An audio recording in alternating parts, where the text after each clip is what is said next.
أعوذ بالله من الشيطان الرجيم. بسم الله الرحمن الرحيم. ألف لام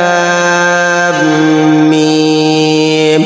ذلك الكتاب لا ريب فيه هدى للمتقين الذين يؤمنون بالغيب ويقيمون الصلاة ومما رزقناهم ينفقون والذين يؤمنون بما أنزل إليك وما أنزل من قبلك وبالآخرة هم يوقنون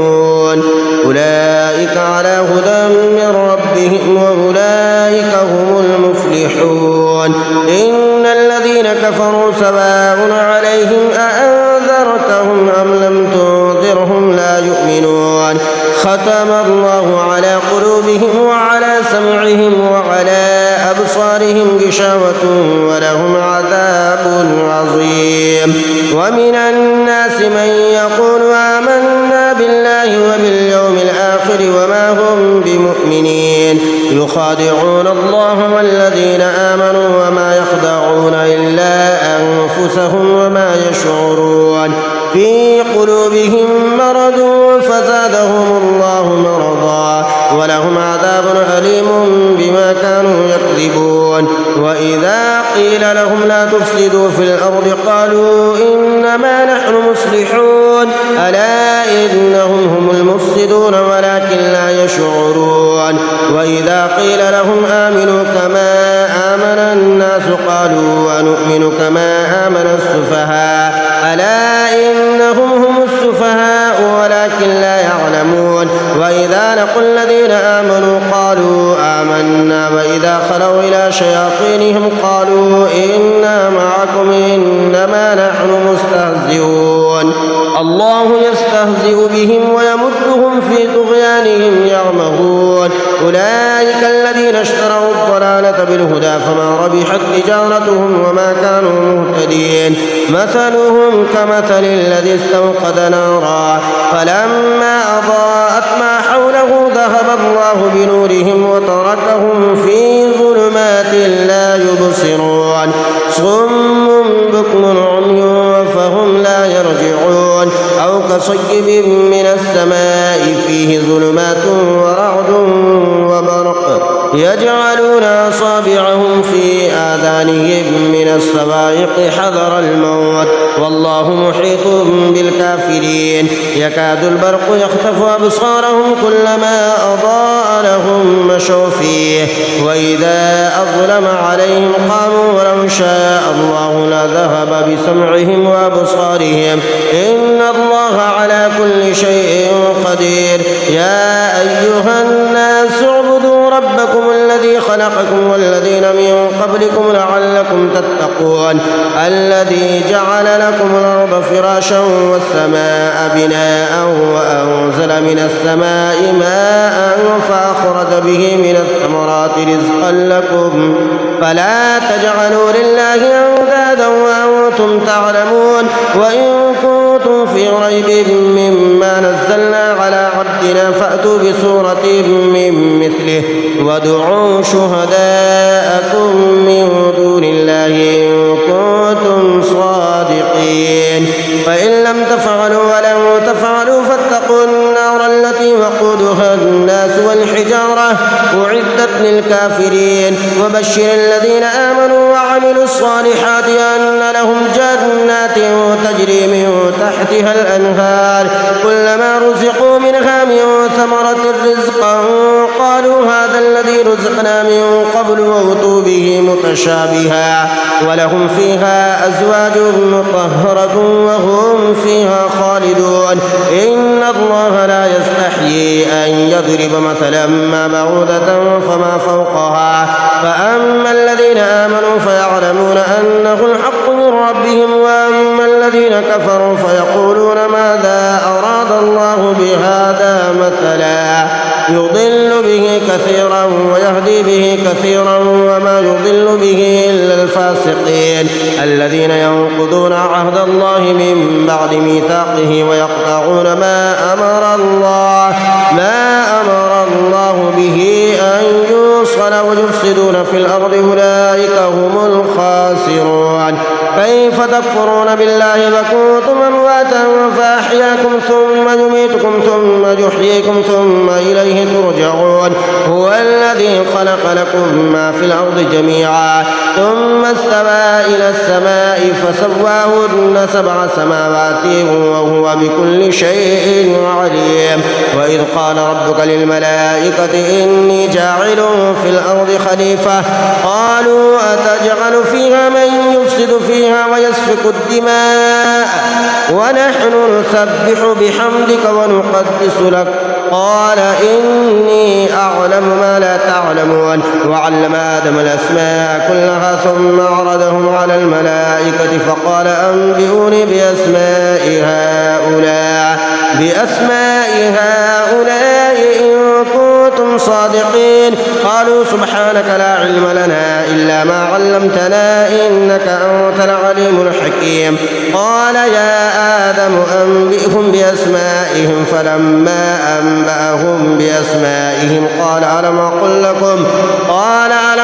لكم إني أعلم غيب السماوات والأرض وأعلم ما تبدون وما كنتم تكتمون. وإذ قلنا للملائكة اسجدوا لآدم فسجدوا إلا إبليس أبى واستكبر وكان من الكافرين. وقلنا يا آدم اسكن أنت وزوجك الجنة وكلا منها رغدا حيث شئتما ولا تقربا هذه الشجرة فتكونا من الظالمين. فأزلهما الشيطان عنها فأخرجهما مما كانا فيه وقلنا اهبطوا بعضكم لبعض عدو ولكم في الأرض مستقر ومتاع إلى حين. فتلقى آدم من ربه كلمات فتاب عليه إنه هو التواب الرحيم. قلنا اهبطوا منها جميعا فإما يأتينكم مني هدى فمن تبع هداي فلا خوف عليهم ولا هم يحزنون. والذين كفروا وكذبوا بآياتنا أولئك أصحاب النار هم فيها خالدون. يا بني إسرائيل اذكروا نعمتي التي أنعمت عليكم وأوفوا بعهدي أوف بعهدكم وإياي فارهبون. وآمنوا بما أنزلت مصدقا لما معكم ولا تكونوا أول كافر به ولا تشتروا بآياتي ثمنا قليلا وإياي فاتقون. ولا تلبسوا الحق بالباطل وتكتموا الحق وأنتم تعلمون. وأقيموا الصلاة وآتوا الزكاة واركعوا مع الراكعين. أتأمرون الناس بالبر وتنسون أنفسكم وأنتم تتلون الكتاب أفلا تعقلون. واستعينوا بالصبر والصلاة وإنها لكبيرة إلا على الخاشعين الذين يظنون أنهم ملاقو ربهم وأنهم إليه راجعون. يا بني إسرائيل اذكروا نعمتي التي أنعمت عليكم وأني فضلتكم على العالمين. واتقوا يوما لا تجزي نفس عن نفس شيئا ولا يقبل منها شفاعة ولا يؤخذ منها عدل ولا هم ينصرون. وإذ نجيناكم من آل فرعون يسومونكم سوء العذاب يذبحون أبناءكم ويستحيون نساءكم وفي ذلكم بلاء من ربكم عظيم. وإذ فرقنا بكم البحر فأنجيناكم وأغرقنا آل فرعون وأنتم تنظرون. وإذ واعدنا موسى 40 ليلة ثم اتخذتم العجل من بعده وأنتم ظالمون ثم عفونا عنكم من بعد ذلك لعلكم تشكرون. وإذا آتينا موسى الكتاب والفرقان لعلكم تهتدون. وإذ قال موسى لقومه يا قوم إنكم ظلمتم أنفسكم باتخاذكم العجل فتوبوا إلى بارئكم فاقتلوا أنفسكم ذلكم خير لكم عند بارئكم فتاب عليكم إنه هو التواب الرحيم. وإذ قلتم يا موسى لن نؤمن لك حتى نرى الله جهرة فأخذتكم الصاعقة وأنتم تنظرون ثم بعثناكم من بعد موتكم لعلكم تشكرون. وظللنا عليكم الغمام وأنزلنا عليكم المن والسلوى كلوا من طيبات ما رزقناكم وما ظلمونا ولكن كانوا أنفسهم يظلمون. تكتمون وإذ قلنا ادخلوا هذه القرية فكلوا منها حيث شئتم رغدا وادخلوا الباب سجدا وقولوا حتة نغفر لكم خطاياكم وسنزيد المحسنين فبدل الذين ظلموا قولا غير الذي قيل لهم فأنزلنا على الذين ظلموا رجزا من السماء بما كانوا يفسقون وإذ استسقى موسى لقومه فقلنا اضرب بعصاك الحجر فانفجرت منه 12 عينا قد علم كل أناس مشربهم كلوا واشربوا من رزق الله ولا تعثوا في الأرض مفسدين وإذ قلتم يا موسى لن نصبر على طعام واحد فادع لنا ربك يخرج لنا مما تنبت الأرض من بقلها وقثائها وفومها وعدسها وبصلها قال تستبدلون الذي هو أدنى بالذي هو خير اهبطوا مصرا فإن لكم ما سألتم وضربت عليهم الذلة والمسكنة وباءوا بغضب من الله ذلك بأنهم كانوا يكفرون بآيات الله ويقتلون النبيين بغير الحق ذلك بما عصوا وكانوا يعتدون إن الذين آمنوا والذين هادوا والنصارى والصابئين من آمن بالله واليوم الآخر وعمل صالحا فلهم أجرهم عند ربهم ولا خوف عليهم ولا هم يحزنون وإذا أخذنا ميثاقكم ورفعنا فوقكم الطور خذوا ما آتيناكم بقوة واذكروا ما فيه لعلكم تتقون ثم توليتم من بعد ذلك فلولا فضل الله عليكم ورحمته لكنتم من الخاسرين ولقد علمتم الذين اعتدوا منكم في السبت فقلنا لهم كونوا قردة خاسئين فجعلناها نكالا لما بين يديها وما خلفها وموعظة للمتقين وإذ قال موسى لقومه إن الله يأمركم أن تذبحوا بقرة قالوا أتتخذنا هزوا قال أعوذ بالله أن أكون من الجاهلين قالوا ادع لنا ربك يبين لنا ما هي قال إنه يقول إنها بقرة لا فارد ولا بكر عوان بين ذلك فافعلوا ما تؤمرون قالوا ادع لنا ربك يبين لنا ما لونها قال إنه يقول إنها بقرة صفراء فاقع لونها تسر الناظرين قالوا ادع لنا ربك يبين لنا ما هي إن البقرة شابه علينا وإنا إن شاء الله لمهتدون قال إنه يقول إنها بقرة لا ذلول تثير الأرض ولا تسقي الحرث مسلمة لا شية فيها قالوا الآن جئت بالحق فذبحوها وما كانوا يفعلون وإذا قتلتم نفسا فادارأتم فيها والله مخرج ما كنتم تكتمون فقلنا اضربوه ببعضها كذلك يحيي الله الموتى ويريكم آياته لعلكم تعقلون ثم قست قلوبكم من بعد ذلك فهي كالحجارة وأشد قسوة وإن من الحجارة لما يتفجر منه الأنهار وإن منها لما يشقق فيخرج منه الماء وإن منها لما يهبط من خشية الله وما الله بغافل عما تعملون أفتطمعون أن يؤمنوا لكم وقد كان فريق منهم يسمعون كلام الله ثم يحرفونه من بعد ما قالوه وهم يعلمون وإذا لقوا الذين آمنوا قالوا آمنا وإذا خلا بعضهم إلى بعض قالوا أتحدثونهم بما فتح الله عليكم ليحاجوكم به عند ربكم أفلا تعقلون أفلا يعلمون أن الله يعلم ما يسرون وما يعلنون ومنهم أميون لا يعلمون الكتاب إلا أماني وإنهم إلا يظنون وويل للذين يكتبون الكتاب بأيديهم ثم يقولون هذا من عند الله ليشتروا به ثمنا قليلا فويل لهم مما كتبت أيديهم وويل لهم مما يكسبون يعملون. وقالوا لن تمسنا النار إلا أياما معدودة قل أتخذتم عند الله عهدا فلن يخلف الله عهده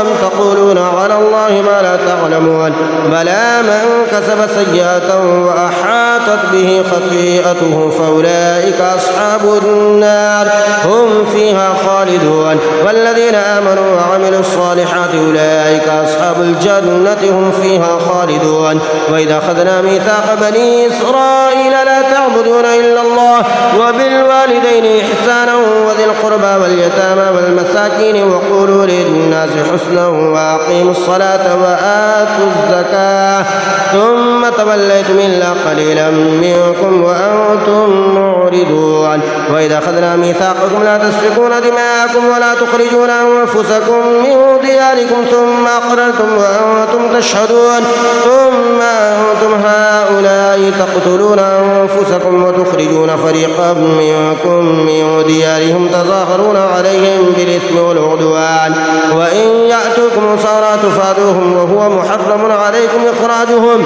أفتؤمنون ببعض الكتاب وتكفرون ببعض فما جزاء من يفعل ذلك منكم إلا خزي في الحياة الدنيا ويوم القيامة يردون إلى أشد العذاب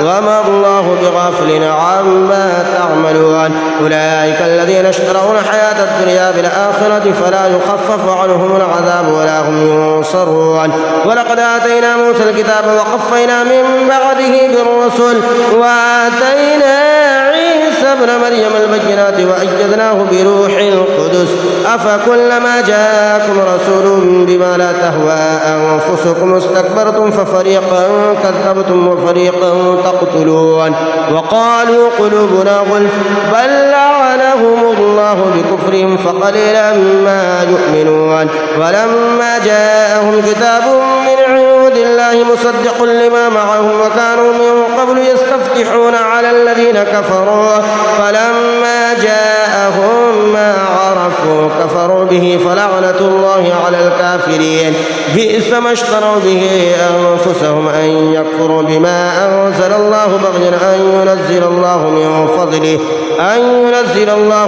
فضله على من يشاء من عباده فباءوا بغضب على غضب وللكافرين عذاب مهين. وإذا قيل لهم آمنوا بما أنزل الله قالوا نؤمن بما أنزل علينا ويكفرون بما وراءه وهو الحق مصدقا لما معهم قل فلم تقتلون أنبياء الله من قبل إن كنتم مؤمنين. ولقد جاءكم موسى بالبينات ثم اتخذتم العجل من بعده وأنتم ظالمون. وإذا أخذنا ميثاقكم ورفعنا فوقكم الطور خذوا ما آتيناكم بقوة واسمعوا قالوا سمعنا وعصينا وأشربوا في قلوبهم العجل بكفرهم قل بئس ما يأمركم به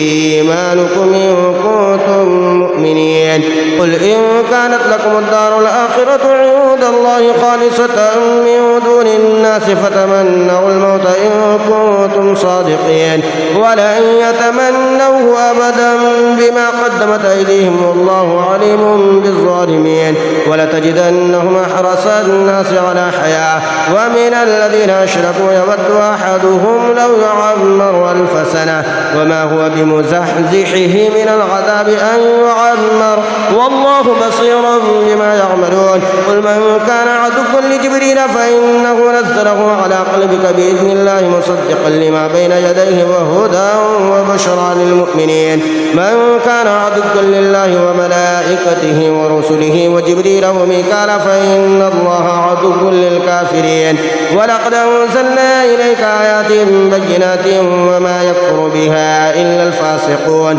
أفكلما عاهدوا عهدا نبذه فريق منهم بل أكثرهم لا يؤمنون. ولما جاءهم رسول من عند الله مصدق لما معهم نبذ فريق من الذين أوتوا الكتاب كتاب الله وراء ظهورهم كأنهم لا يعلمون. واتبعوا ما تتلو الشياطين على ملك سليمان وما كفر سليمان ولكن الشياطين كفروا يعلمون الناس السحر وما أنزل على الملكين ببابل هاروت وماروت وما يعلمان من أحد حتى يقولا إنما نحن فتنة فلا تكفر فيتعلمون منهما ما يفرقون به بين المرء وزوجه وما هم بضارين به من أحد إلا بإذن الله ويتعلمون ما يضرهم ولا ينفعهم ولقد علموا لمن اشتراه ما له في الآخرة من خلاق ولبئس ما شروا به أنفسهم لو كانوا يعلمون ولو أنهم آمنوا واتقوا لمثوبة من عند الله خير لو كانوا يعلمون يا أيها الذين آمنوا لا تقولوا راعنا وقولوا انظرنا واسمعوا وللكافرين عذاب أليم ما يود الذين كفروا من أهل الكتاب ولا المشركين أن ينزل عليكم من خير من ربكم والله يختص برحمته من يشاء والله ذو الفضل العظيم ما ننسخ من آية أو ننسها نأتي بخير منها أو مثلها ألم تعلم أن الله على كل شيء قدير ألم تعلم أن الله له ملك السماوات والأرض وما لكم من دون الله من ولي ولا نصير أم تريدون أن تسألوا رسولكم كما سئل موسى من قبل ومن يتبدل الكفر بالإيمان فقد ضل سواء السبيل ود كثير من أهل الكتاب لو يردونكم من بعد إيمانكم كفارا حسدا من عند أنفسهم من بعد ما تبين لهم الحق فاعفوا واصفحوا حتى يأتي الله بأمره إن الله على كل شيء قدير وأقيموا الصلاة وآتوا الزكاة وما تقدموا لأنفسكم من خير تجدوه عند الله إن الله بما تعملون بصير وقالوا لن يدخل الجنة إلا من كان هودا أو نصارى تلك أمانيهم قل هاتوا برهانكم إن كنتم صادقين ألا من أسلم وجهه لله وهو محسن فله أجره عند ربه ولا خوف عليهم ولا هم يحزنون وقالت اليهود ليست النصارى على شيء وقالت النصارى ليست اليهود على شيء وهم يتلون الكتاب كذلك قال الذين لا يعلمون مثل قولهم فالله يحكم بينهم يوم القيامة فيما كانوا فيه يختلفون ومن أظلم ممن منع مساجد الله أن يذكر فيها اسمه وسعى في خرابها أولئك ما كان لهم أن يدخلوها إلا خائفين لهم في الدنيا خزي ولهم في الآخرة عذاب عظيم ولله المشرق والمغرب فأينما تولوا فثم وجه الله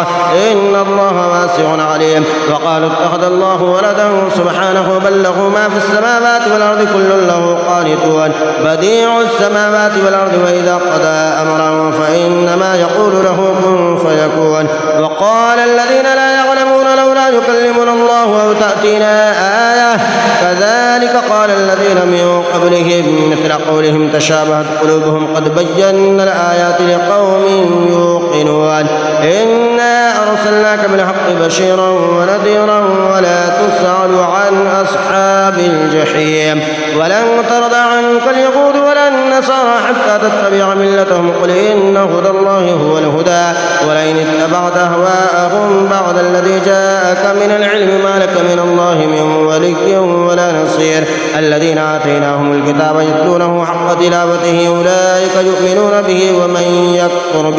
ومن يكفر به فأولئك هم الخاسرون يا بني إسرائيل اذكروا نعمتي التي أنعمت عليكم وأني فضلتكم على العالمين واتقوا يوما لا تجزي نفس عن نفس شيئا ولا يقبل منها عدل ولا تنفعها شفاعة ولا هم ينصرون وإذ ابتلى إبراهيم ربه بكلمات فأتمهن قال إني جاعلك للناس إماما قال ومن ذريتي قال لا ينال عهد الظالمين وإذ جعلنا البيت مثابة للناس وأمنا واتخذوا من مقام إبراهيم مصلى وعهدنا إلى إبراهيم وإسماعيل أن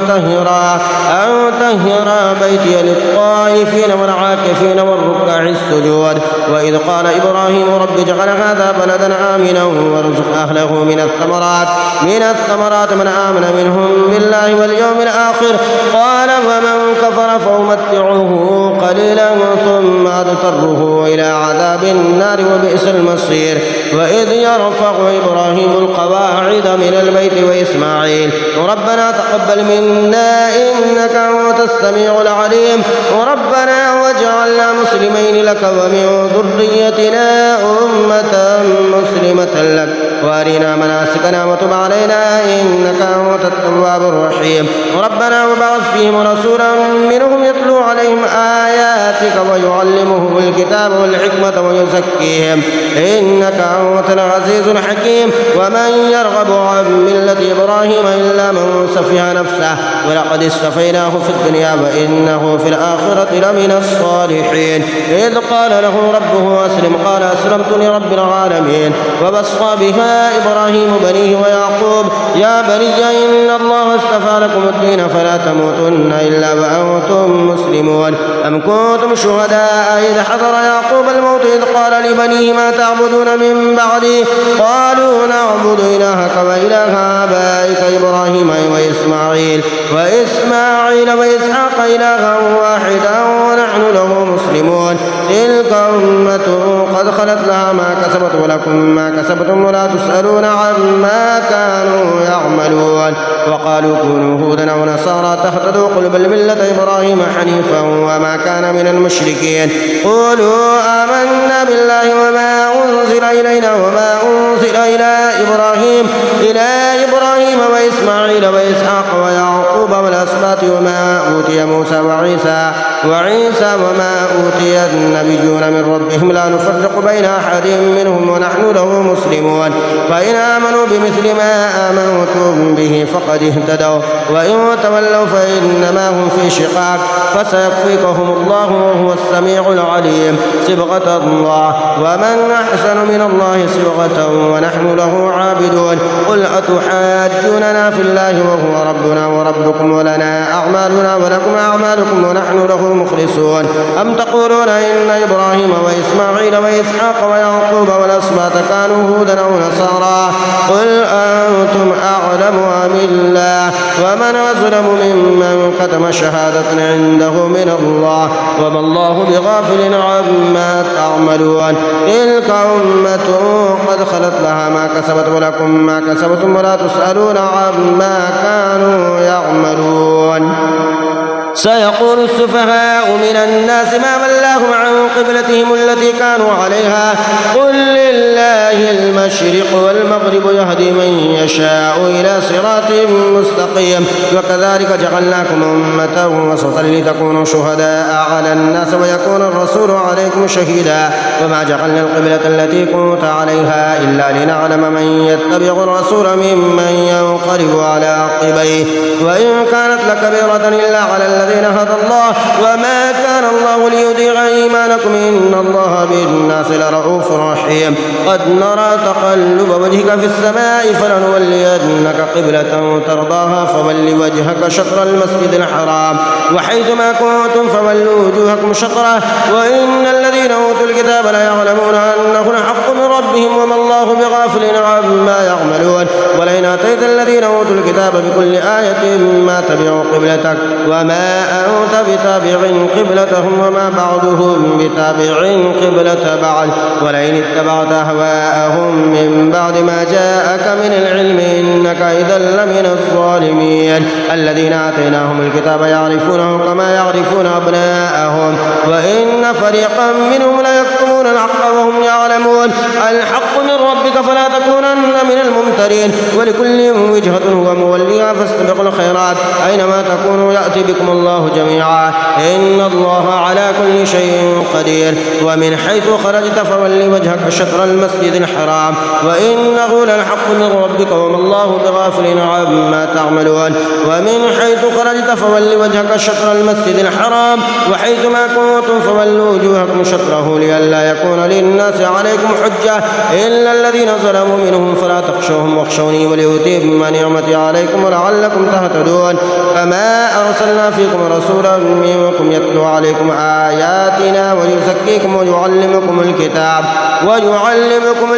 والحكمة ويعلمكم ما لم تكونوا تعلمون فاذكروني أذكركم واشكروني ولا تكفرون يا أيها الذين آمنوا استعينوا بالصبر والصلاة إن الله مع الصابرين ولا تقولوا لمن يقتل في سبيل الله أموات بل أحياء ولكن لا تشعرون ولنبلونكم بشيء من الخوف والجوع ونقص من الأموال والأنفس والثمرات وبشر الصابرين الذين إذا أصابتهم مصيبة قالوا إنا لله وإنا إليه راجعون أولئك عليهم صلوات من ربهم ورحمة وأولئك هم المهتدون إن الصفا والمروة من شعائر الله ومن حج البيت أو اعتمر فلا جناح عليه أن يطوف بهما ومن تطوع خيرا فإن الله شاكر عليم إن الذين يكتمون ما أنزلنا من البينات والهدى من بعد ما بيناه للناس في الكتاب أولئك يلعنهم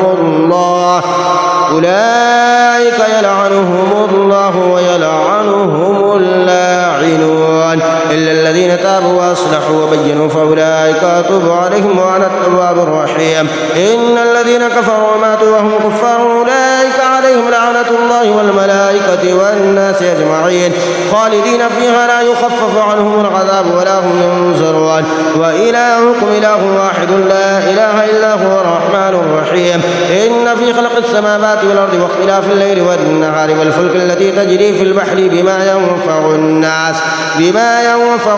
وما أنزل الله من السماء من ماء فأحيا به الأرض بعد موتها وبث فيها من كل دابة وتصريف الرياح والسحاب المسخر بين السماء والأرض لآيات لقوم يعقلون ومن الناس من يتخذ من دون الله أندادا يحبونهم كحب الله والذين آمنوا أشد حبا لله ولو يرى الذين ظلموا إذ يرون العذاب أن القوة لله جميعا وأن الله شديد العذاب إذ تبرأ الذين اتبعوا من الذين اتبعوا ورأوا العذاب وتقطعت بهم الأسباب وقال الذين اتبعوا لو أن لنا كرة فنتبرأ منهم كما تبرأوا منا كذلك يريهم الله أعمالهم حسرات عليهم وما هم بخارجين من النار يا أيها الناس كلوا مما في الأرض حلالا طيبا ولا تتبعوا خطوات الشيطان إنه لكم عدو مبين إنما يأمركم بالسوء والفحشاء وأن تقولوا على الله ما لا تعلمون وإذا قيل لهم اتبعوا ما أنزل الله قالوا بل نتبع ما ألفينا عليه آباءنا أولو كان آباؤهم لا يعقلون شيئا ولا يهتدون ومثل الذين كفروا كمثل الذي ينعق بما لا يسمع إلا دعاء ونداء صم بكم عمي فهم لا يعقلون يا أيها الذين آمنوا كلوا من طيبات ما رزقناكم واشكروا لله إن كنتم إياه تعبدون إنما حرم عليكم الميتة والدم ولحم الخنزير وما أهل به لغير الله فمن اضطر غير باغ ولا عاد فلا إثم عليه إن الله غفور رحيم إن الذين يكتمون ما أنزل الله من الكتاب ويشترون به ثمنا قليلا أولئك ما يأكلون في بطونهم إلا النار ولا يكلمهم الله يوم القيامة ولا يزكيهم ولهم عذاب أليم أولئك الذين اشتروا الضلالة بالهدى والعذاب بالمغفرة فما أصبرهم على النار ذلك بأن الله نزل الكتاب بالحق وإن الذين اختلفوا في الكتاب لفي شقاق بعيد ليس البر أن تولوا وجوهكم قبل المشرق والمغرب ولكن البر من آمن بالله واليوم الآخر والملائكة والكتاب والنبيين وآتى المال على حبه ذوي القربى واليتامى والمساكين وابن السبيل والسائلين وفي الرقاب وأقام الصلاة وآتى الزكاة والموفون بعهدهم إذا عاهدوا والصابرين في البأساء والضراء وحين البأس أولئك الذين صدقوا وأولئك هم المتقون. يا أيها الذين آمنوا كتب عليكم القصاص في القتلى الحر بالحر والعبد بالعبد والأنثى بالأنثى فمن عفي له من أخيه شيء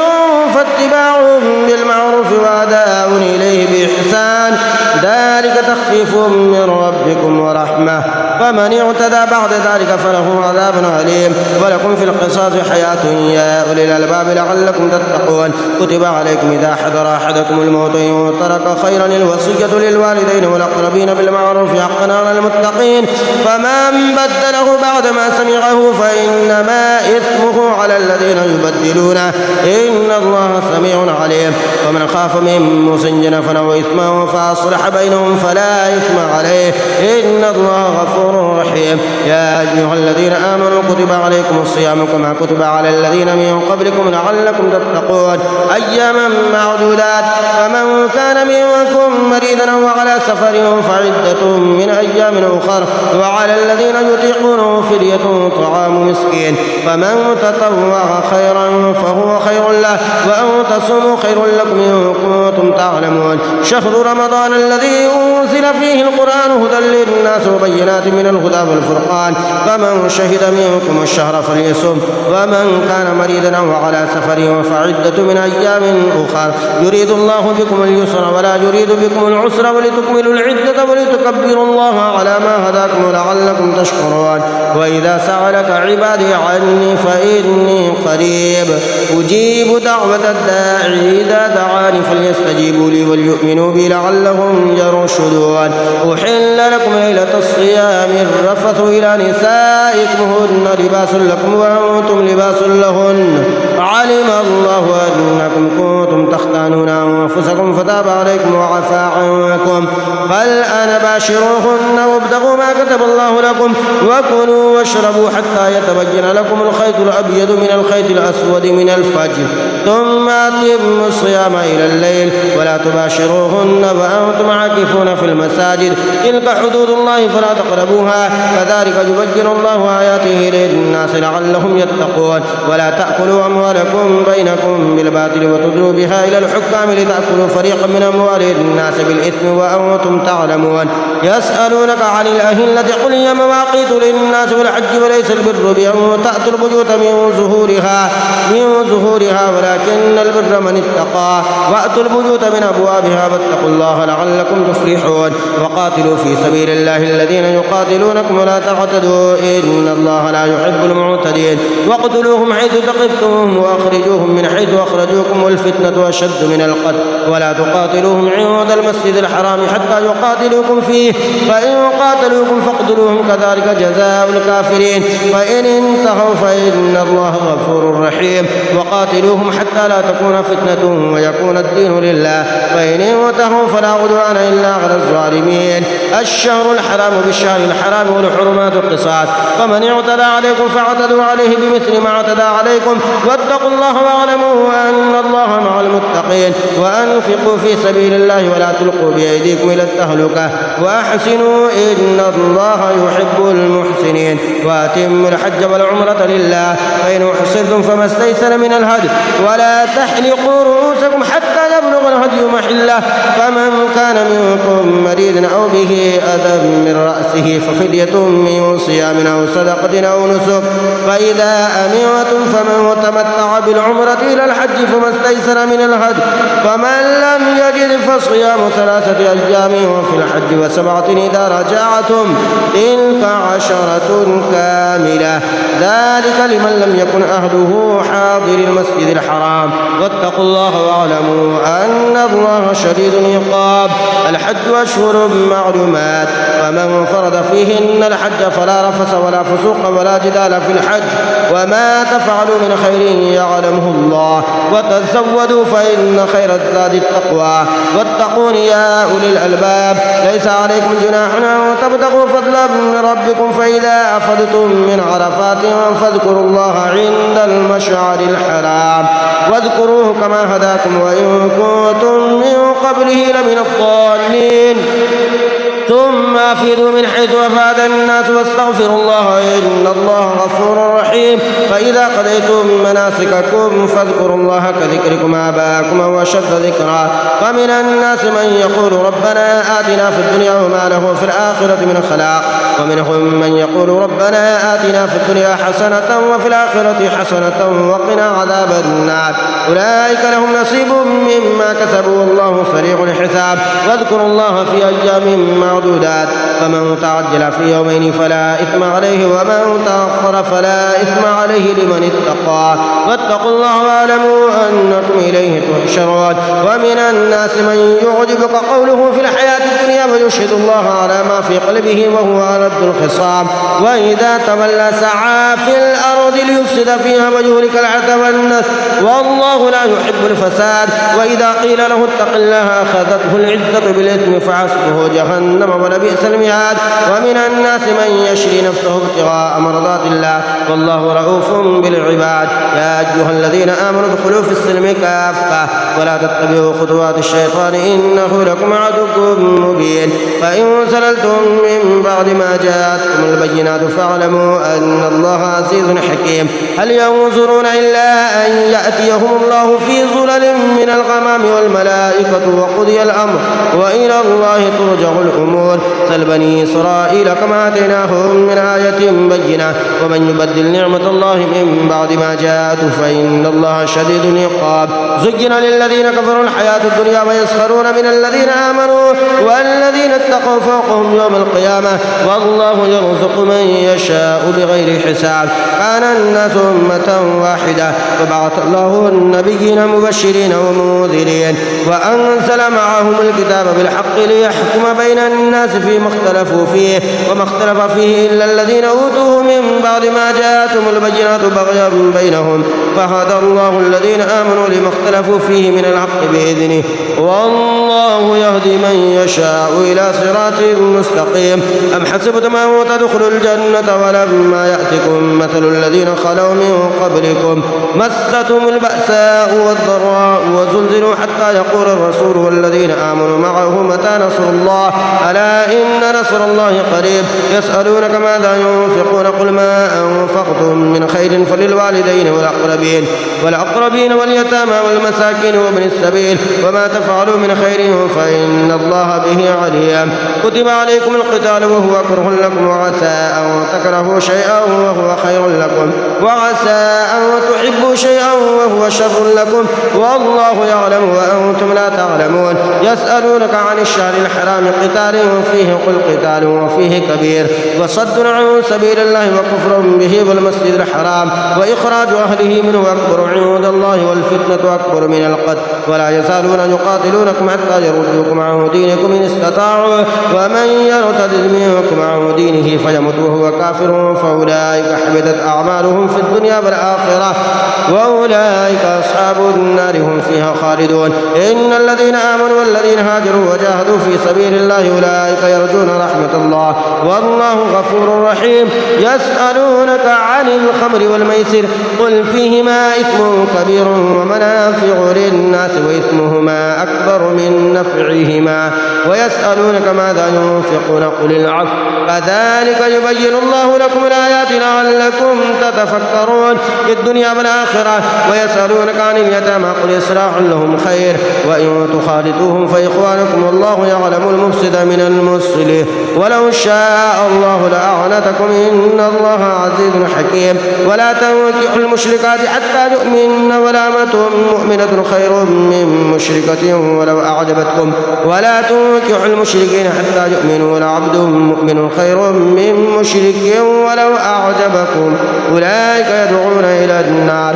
والله يدعو إلى الجنة والمغفرة بإذنه ويبين آياته للناس لعلهم يتذكرون. ويسألونك عن المحيض قل هو أذى فاعتزلوا النساء في المحيض ولا تقربوهن حتى يطهرن فإذا تطهرن فأتوهن من حيث أمركم الله إن الله يحب التوابين ويحب المتطهرين نساؤكم حرث لكم فأتوا حرثكم أنى شئتم وقدموا لأنفسكم واتقوا الله واعلموا أنكم ملاقوه وبشر المؤمنين ولا تجعلوا الله عرضة لأيمانكم أن تبروا وتتقوا وتصلحوا بين الناس والله سميع عليم لا يؤاخذكم الله باللغو في أيمانكم ولكن يؤاخذكم بما كسبت قلوبكم والله غفور حليم للذين يؤلون من نسائهم تربص 4 أشهر فإن فاءوا فإن الله غفور رحيم وإن عزموا الطلاق فإن الله سميع عليم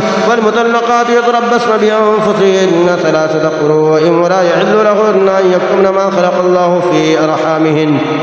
أرحامهن إن كن يؤمن بالله واليوم الآخر وبعولتهن حق بردهن في ذلك إن أرادوا إصلاحا ولهن مثل الذي عليهن بالمعروف وللرجال عليهن درجة والله عزيز حكيم الطلاق 2 فإمساك بمعروف أو تسريح بإحسان ولا يحل لكم أن تأخذوا مما آتيتموهن شيئا إلا أن يخافا أن لا يقيما حدود الله فإن خفتم أن لا يقيما حدود الله فلا جناح عليهما فيما افتدت به تلك حدود الله فلا تعتدوها ومن يتعد حدود الله فأولئك هم الظالمون فإن طلقها فلا تحل له من بعد حتى تنكح زوجا غيره فإن طلقها فلا جناح عليهما أن يتراجعا إن ظنا أن يقيما حدود الله وتلك حدود الله يبينها لقوم يعلمون وإذا طلقتم النساء فبلغن أجلهن فأمسكوهن بمعروف أو سرحوهن بمعروف ولا تمسكوهن ضرارا لتعتدوا ومن يفعل ذلك فقد ظلم نفسه ولا تتخذوا آيات الله هزوا واذكروا نعمة الله عليكم وما أنزل عليكم من الكتاب والحكمة يعظكم به واتقوا الله واعلموا أن الله بكل شيء عليم وإذا طلقتم النساء فبلغن أجلهن فلا تعذلوهن أن ينكحن أزواجهن إذا تراضوا بينهم بالمعروف ذلك يوعظ به من كان منكم يؤمن بالله واليوم الآخر ذلكم أزكى لكم وأطهر والله يعلم وأنتم لا تعلمون والوالدات يرضين أولادهن حولين كاملين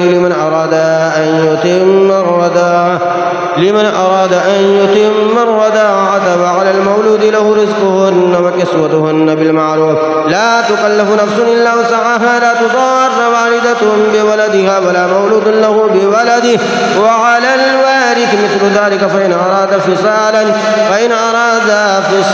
أن تراض منهما وتشاور فلا جناح عليهما وإن أردتم أن تسترضعوا أولادكم فلا جناح عليكم إذا سلمتم ما آتيتم بالمعروف واتقوا الله واعلموا أن الله بما تعملون بصير والذين يتوفون منكم ويذرون أزواجا يتربصن بأنفسهن 4 أشهر و10 فإذا بلغن أجلهن فلا جناح عليكم فيما فعلن في أنفسهن بالمعروف والله بما تعملون خبير ولا جناح عليكم فيما عرضتم به من خطبة النساء أو أقنعتم في أنفسكم علم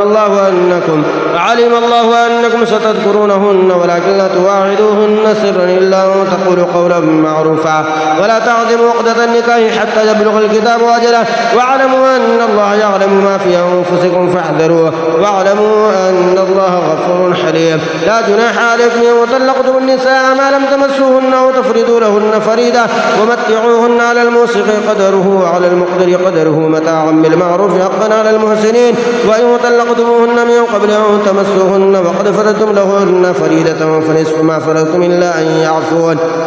يعفون أو يعفو الذي بيده عقدة النكاح وأن تعفوا أقرب للتقوى ولا تنسوا الفضل بينكم إن الله بما تعملون بصير حافظوا على الصلوات والصلاة الوسطى وقوموا لله قانتين فإن خفتم فرجالا أو ركبانا فإذا أمنتم فاذكروا الله كما علمكم ما لم تكونوا تعلمون والذين يتوفون منكم ويذرون أزواجا وصية لأزواجهم متاعا إلى الحول غير إخراج فإن خرجن فلا جناح عليكم فيما فعلن في أنفسهن من معروف والله عزيز حكيم وللمطلقات متاع بالمعروف حقا على المتقين كذلك يبين الله لكم آياته لعلكم تعقلون ألم تر إلى الذين خرجوا من ديارهم وهم ألوف حذر الموت فقال لهم الله موتوا ثم أحياهم إن الله لذو فضل على الناس ولكن أكثر الناس لا يشكرون وقاتلوا في سبيل الله واعلموا أن الله سميع عليم من هو ذا الذي يقرض الله قرضا حسنا فيضاعفه له أضعافا كثيرا والله يقبض ويبسط وإليه ترجعون ألم تر إلى الملأ من بني إسرائيل من بعد موسى إذ قالوا لنبي له ابعث لنا ملكا نقاتل في سبيل الله قال هل عسيتم إن كتب عليكم القتال ولا تقاتلوا قالوا وما لنا ألا نقاتل في سبيل الله وقد أخرجنا من ديارنا وأبنائنا فلما كتب عليهم القتال تولوا إلا قليلا منهم والله عليم بالظالمين وقال لهم نبيهم إن الله قد بعث لكم طالوت ملكا قالوا أنى يكون له الملك علينا ونحن أحق بالملك منه ولم يؤت سعة من المال قال إن الله اصطفاه عليكم وزاده بسطة في العلم والجسم والله يؤتي ملكه من يشاء والله واسع عليم وقال لهم نبيهم إن آية ملكه أن يأتيكم التابوت فيه سكينة من ربكم وبقية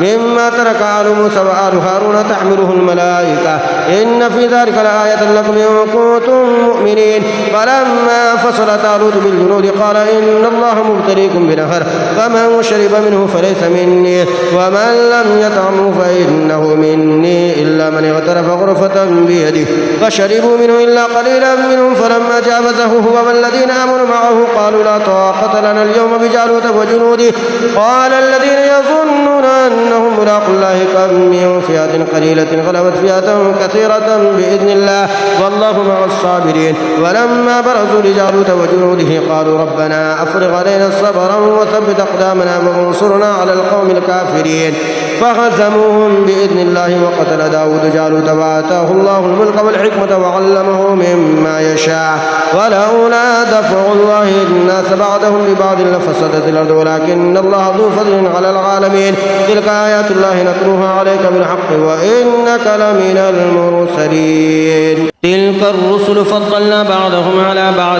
منهم من كلم الله ورفع بعضهم درجات وآتينا عيسى ابن مريم البينات وأيدناه بروح القدس ولو شاء الله ما اقتتل الذين من بعدهم من بعد ما جاءتهم البينات ولكن اختلفوا فمنهم من آمن ومنهم من كفر ولو شاء الله ما اقتتلوا ولكن الله يفعل ما يريد يا أيها الذين آمنوا أنفقوا مما رزقناكم من قبل أن يأتي يوم لا بيع فيه ولا خلة ولا شفاعة والكافرون هم الظالمون الله لا إله إلا هو الحي القيوم لا تأخذه سنة ولا نوم له ما في السماوات وما في الأرض من ذا الذي يشفع عنده إلا بإذنه يعلم ما بين أيديهم وما خلفهم ولا يحيطون بشيء من علمه إلا بما شاء وسع كرسيه السماوات والأرض ولا يؤوده حفظهما وهو العلي العظيم لا إكراه في الدين قد تبين الرشد من الغي فمن يكفر بالطاغوت ويؤمن بالله فقد استمسك بالعروة الوثقى لا انفصام لها والله سميع عليم الله ولي الذين آمنوا يخرجهم من الظلمات إلى النور والذين كفروا أولياؤهم الطاغوت يخرجونهم من النور إلى الظلمات أولئك أصحاب النار هم فيها خالدون ألم تر إلى الذي حاج إبراهيم في ربه أن آتاه الله الملك إذ قال إبراهيم ربي الذي يحيي ويميت قال أنا أحيي وأميت قال إبراهيم فإن الله يأتي بالشمس من المشرق فأت بها من المغرب فبهت الذي كفر والله لا يهدي القوم الظالمين أو كالذي مر على قرية وهي خاوية على عروشها قال أنى يحيي هذه الله بعد موتها فأماته الله 100 عام ثم بعثه قال كم لبثت قال لبثت يوما أو بعض يوم قال بل لبثت 100 عام فانظر إلى طعامك وشرابك لم يتسنى وانظر إلى حمارك ولنجعلك آية للناس وانظر إلى العظام كيف ننشزها ثم نكسوها لحما فلما تبين له قال أعلم أن الله على كل شيء قدير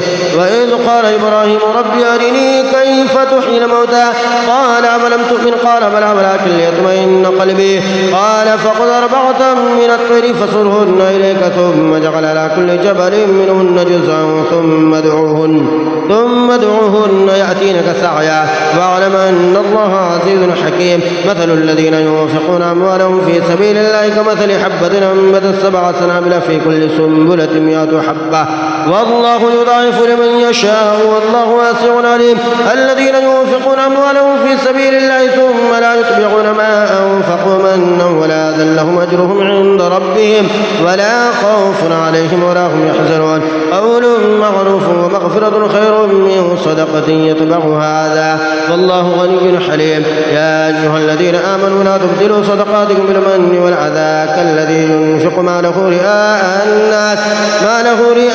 الناس ولا يؤمن بالله واليوم الآخر فمثله كمثل صفوان عليه تراب فأصابه وابل فتركه صلدا لا يقدرون على شيء مما كسبوا والله لا يهدي القوم الكافرين. ومثل الذين ينفقون أموالهم ابتغاء مرضات الله وتثبيتا من أنفسهم كمثل جنة بربوة أصابها